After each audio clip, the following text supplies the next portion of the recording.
One of the most interesting parts of this book to me is the way we go back and forth from the discussion of politics to the discussion of theology. And indeed, one of your major critiques is that our liberals, as we've just heard you say, are pretty illiterate when it comes to theology, making broad generalizations which don't hold, a lot of ignorance there.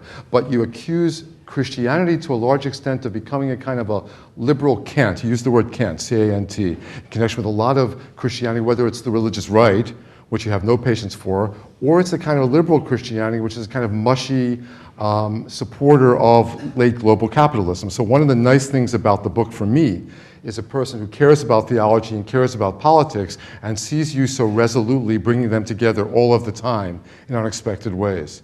It seems as if you're saying that those of us who study theology have impoverished theology by not paying enough attention to this political weight that our theology has.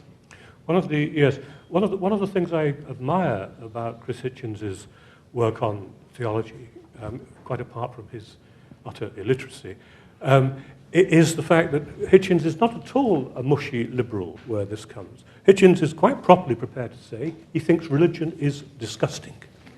He thinks it's disgusting. And that gives you something to argue with, as against those who squirm around in the middle, and who feel they must respect any bizarre belief simply because it is somebody's belief. What an extraordinary intellectual situation. And in many ways, I would agree with Hitchens. Although in a certain sense I write the book defending Christianity against him and others, I mean, it seems to me that, most Christianity is sheer awful ideology at the service of power.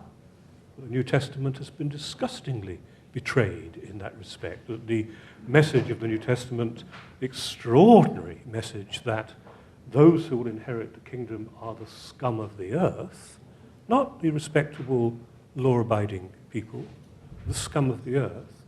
The Jesus who hung around with pimps and whores and what this society would call losers, yes, that has given way to the most extraordinary phenomenon of a faith which wouldn't even challenge, can pose no intellectual challenge to the intelligent agnostic or atheist.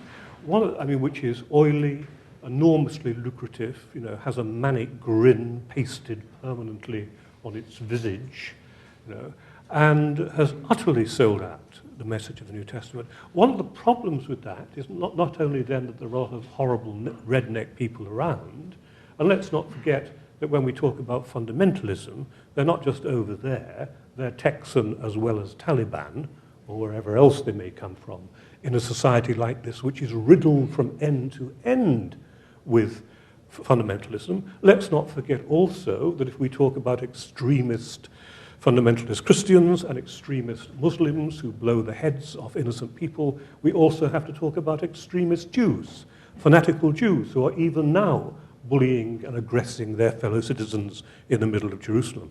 But one of the offshoots of that betrayal, to my mind, of the Christian gospel is that it makes the life of the atheist far too easy.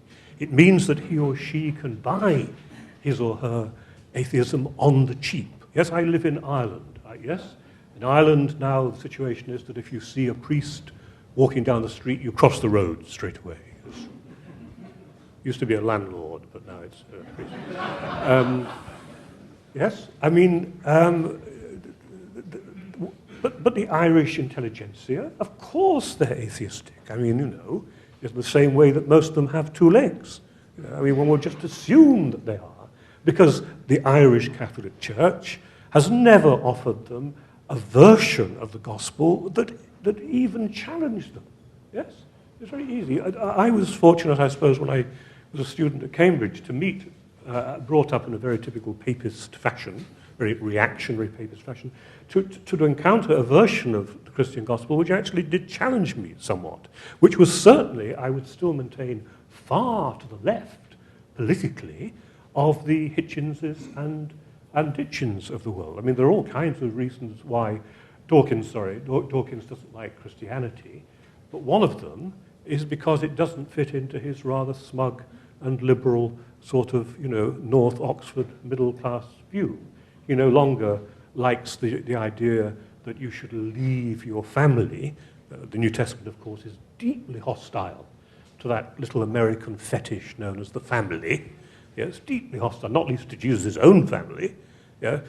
Dawkins finds that rather embarrassing. So Dawkins rejects Christianity on lots of grounds, some of them extremely good, but some of them because he rejects it for the same sorts of reasons. He wouldn't like to see his children running naked around the garden smoking dope. I think there's a version of the New Testament which challenges politically people like Dawkins and Hitchens, who has been moving further and further to the right, and therefore that's partly why I wrote the book, I suppose.